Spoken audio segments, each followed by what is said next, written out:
আসসালামু আলাইকুম ওয়া রাহমাতুল্লাহি ওয়া বারাকাতুহু। ইন্নাল হামদুলিল্লাহ ওয়াসসালাতু ওয়াসসালামু আলা রাসূলিল্লাহি আম্মা বাদ।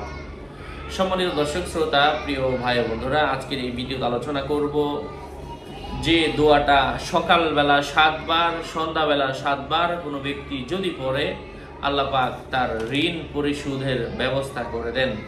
এমনই কিছু দোয়া আজকে এই ভিডিওতে শিখিয়ে দিব আপনাদেরকে কোরআনের আয়াত থেকে, যা পড়লে আপনি তো বুঝেন না, আল্লাহ পাকের রহম সরাসরি আসবে। আলোচনা বুঝতে শেষ পর্যন্ত শুনবেন। যারা এখনো চ্যানেলটি সাবস্ক্রাইব করেননি, সাবস্ক্রাইব করতে ভুলবেন না। ভেরিফাই চ্যানেলের ডিসক্রিপশন বক্সে ক্লিক করলে আমার পেজ, আইডি, ইনস্টাগ্রাম এবং আমার মেন নামে একটা চ্যানেল খোলা আছে ইউটিউবে, হাফসা বিনতি জুবাইর, লিঙ্ক দেওয়া আছে। এটা ছাড়া অন্য কোনো চ্যানেল নেই, অন্য কোনো পেজ নেই, আইডি নেই, ইমো নেই, হোয়াটসঅ্যাপ নেই, টিকটক নেই। সাবধান, নাম ছবি দেখে বিভ্রান্ত হওয়া যাবে না। প্রত্যেক ভিডিওতে আমি সাবধান করি, একই কথা বারবার বলার কারণ অনেকে আমার নামে আইডি পেজ খুলে বসে ফেলছে। হ্যাঁ, সাবধান, নাম ছবি থাকলে আমি না। আমি সেই দোয়াটা বলে দিচ্ছি। সকালবেলা 3 বার অথবা 7 বার, আবার সন্ধ্যায় 3 বার অথবা 7 বার পড়বেন। স্বয়ং আল্লাহ তাআলা ঋণ পরিশোধের ব্যবস্থা করে দিবেন ইনশাআল্লাহ। আউযু বিল্লাহি মিনাশ শাইতানির রাজীম। বিসমিল্লাহির রহমানির রহিম।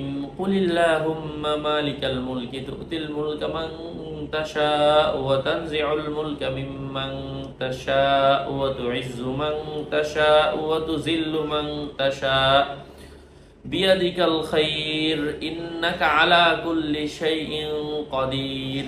এটা হাদিসের মধ্যে এসেছে।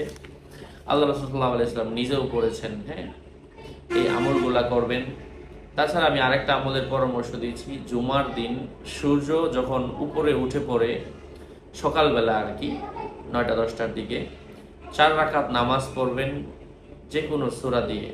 4 রাকাতের প্রত্যেক রাকাতেই সূরা ফাতিহার সাথে যে 4 রাকাতে 4টা সূরা মিলাবেন এবং ওই নামাজ পড়ার পরে ওই জায়গার মধ্যে বসে, ঘরেও পড়তে পারেন, মসজিদেও পড়তে পারেন, 70 বার আস্তাগফিরুল্লাহ, 70 বার 4 কালিমা। 4 কালিমা। কালিমা কি কি? যার যার ঘরে দোয়া আছে, দোয়ার বই আছে, 4 কালিমা আমার ইউটিউবেও শেখানো আছে।